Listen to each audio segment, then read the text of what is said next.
acabar consolidando un mercado interior en Europa y es decir, un conjunto de mercados integrados y competitivos en cada uno de los sectores energéticos. Esto, en mi opinión, es un planteamiento correcto, pero como a veces ocurre en las normas procedentes de Bruselas, que suelen ser el resultado de distintos equilibrios entre distintos departamentos, entre el Departamento de Energía, el Departamento de Política de la Competencia, el Departamento de Medio Ambiente, el Departamento de Mercado Interior, al final acaban preconizando modelos ideales muy distantes de la realidad concreta. Y, por ejemplo, en el caso, digamos, de la construcción de un mercado interior, hay diferentes barreras. Una barrera es la fragmentación regulatoria, que existe en sectores como, por ejemplo, el sector gasístico y el sector eléctrico. La falta de sintonía entre lo que es la acción regulatoria, que depende esencialmente de los Estados miembros, y la política de la competencia, que depende esencialmente de la Unión Europea, pero también existe una importante barrera a la creación del mercado interior que nos afecta muy directamente a España, bueno, de hecho a España y Portugal, es decir, a la península ibérica, que es la insuficiencia de conexiones gasísticas y eléctricas con el resto de Europa. Esta barrera es una barrera en gran medida política. Es decir, bueno, no voy a entrar en todos los procesos de cómo se está modificando el proceso de decisión de las nuevas infraestructuras de conexión gasística y eléctrica en Europa, que están avanzando en el buen sentido, pero probablemente con una enorme lentitud para convertir lo que hasta ahora era una decisión de carácter bilateral y, por lo tanto, en muchos casos de imposible solución, en una decisión con más componentes multilaterales. Sin embargo, en muchos aspectos es muy difícil avanzar, porque pensemos, por ejemplo, en la conexión eléctrica con Francia. No es solo importante el incrementar la capacidad de la interconexión eléctrica, por ejemplo, con Francia. También es importante que la red eléctrica francesa esté adaptada a esa conexión. Y en estos momentos la red eléctrica francesa no está adaptada a esa interconexión, porque el sur de Francia es una zona menos desarrollada que la mitad norte, y por lo tanto la densidad de su red del sur es menor que la necesaria si se aumentase masivamente la capacidad de las infraestructuras de conexión eléctrica.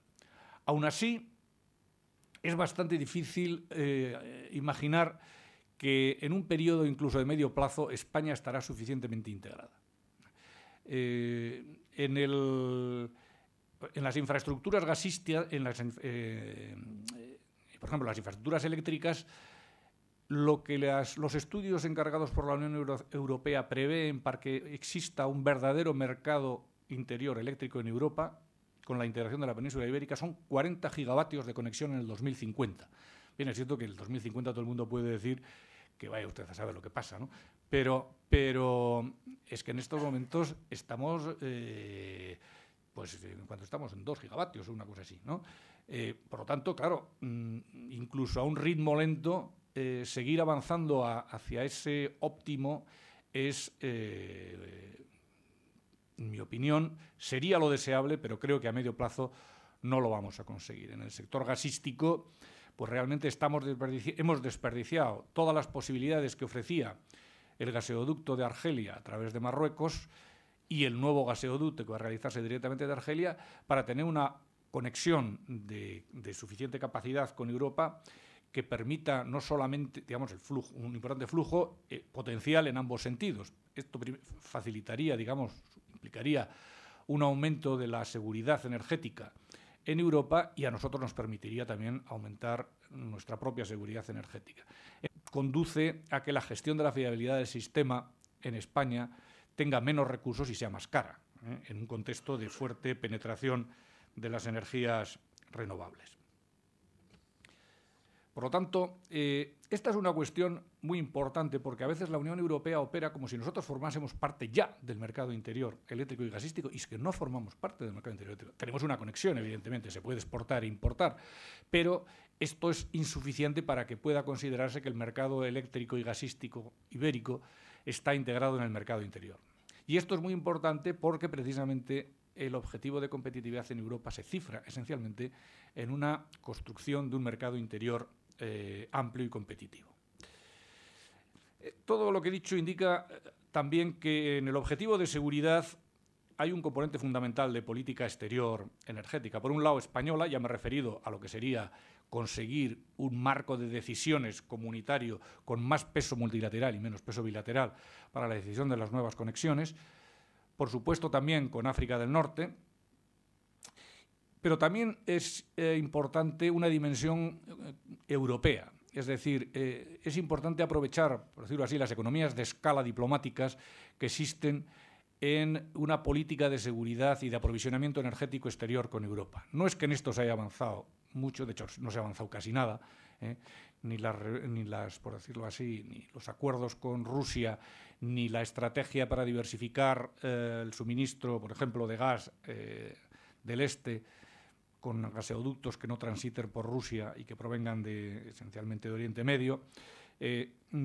La estrategia, ni siquiera en la estrategia hay en muchos casos de acuerdo, pero en todo caso, como ocurre con la política exterior europea, el aprovechamiento de esta economía de escala diplomática no es excesivamente importante. Pero luego también implica una política decidida de autoabastecimiento de cada país. Es decir, una reducción de la dependencia exterior en el suministro de combustibles, primero a través del ahorro y de la eficiencia energética y luego a través del desarrollo de fuentes autóctonas, en concreto, por ejemplo, de las energías renovables. De hecho, la principal justificación, en mi opinión, de las energías renovables, aparte, evidentemente, de que no emiten CO2, es que contribuyen a la reducción de la dependencia de combustibles en el exterior. Por otro lado, otro aspecto fundamental de la política de seguridad energética es el avanzar en una adecuada red de infraestructuras de acceso al país, es decir, de plantas de regasificación, transporte y almacenamiento de gas. Esto es una precondición fundamental para tener un sistema gasístico y eléctrico seguro. Y, por otro lado, una diversificación por tecnologías. Esto es especialmente importante en el sector eléctrico. España tiene ya un mix por tecnologías y combustibles diversificado y, de alguna manera, esta situación debería tratar de preservarse fundamentalmente en el futuro. Ahora bien, la restricción más importante dentro de la combinación que antes señalaba de competitividad, seguridad y sostenibilidad es, sin duda, el objetivo de sostenibilidad. Es decir, más concretamente, el objetivo de reducción de niveles de emisión de CO2. Esto es lo que realmente condiciona esencialmente este conjunto de objetivos y lo que impone la restricción más limitativa. A medio plazo, digamos, la limitación ya la tenemos fijada. Deriva del objetivo 2020-2020 de la Unión Europea para 2020 y, por tanto, exige en Europa una reducción del 20% de las emisiones de CO2. Pero el problema es que a largo plazo esta exigencia se va a intensificar. Si se pretende respetar los compromisos de Copenhague, es decir, que para el año 2050 exista un aumento de las temperaturas máximos de 2 grados centígrados, el esfuerzo se va a tener que intensificar notablemente. La Agencia Internacional de la Energía prevé que para lograr mantener ese objetivo, que es el único acuerdo que ha existido en Copenhague realmente de mantener un máximo de un aumento de las temperaturas de 2 grados centígrados, eso requeriría como mínimo reducir las emisiones globales un 50% en 2050. Y esto para Europa supondría una exigencia de reducción, siempre con cifras de la Agencia Internacional de la Energía, de un 75% en el horizonte de 2050. La tendencia, sin embargo, es claramente opuesta en estos momentos. A nivel global, entre 1990 y 2007, el crecimiento de las emisiones de CO2 ha sido del un 1,1% anual y entre 2000 y 2007 de un 3% anual. Es decir, vamos en sentido absolutamente contrario. En Europa, entre 1990 y 2007, el crecimiento ha sido del 7%, en este caso global para todo el periodo. Siguiendo con cifras de la Agencia Internacional de la Energía, si siguiésemos con las actuales políticas energéticas, es decir, sin ninguna política energética añadida más intensa, en el año 2050 tendríamos respecto al año 2010 un crecimiento de las emisiones del 100%, es decir, duplicaríamos a nivel global las emisiones de CO2, lo que, de acuerdo con los expertos, implicaría aumentos de la temperatura global del orden de 6 grados centígrados, entre 6 y 7 grados centígrados.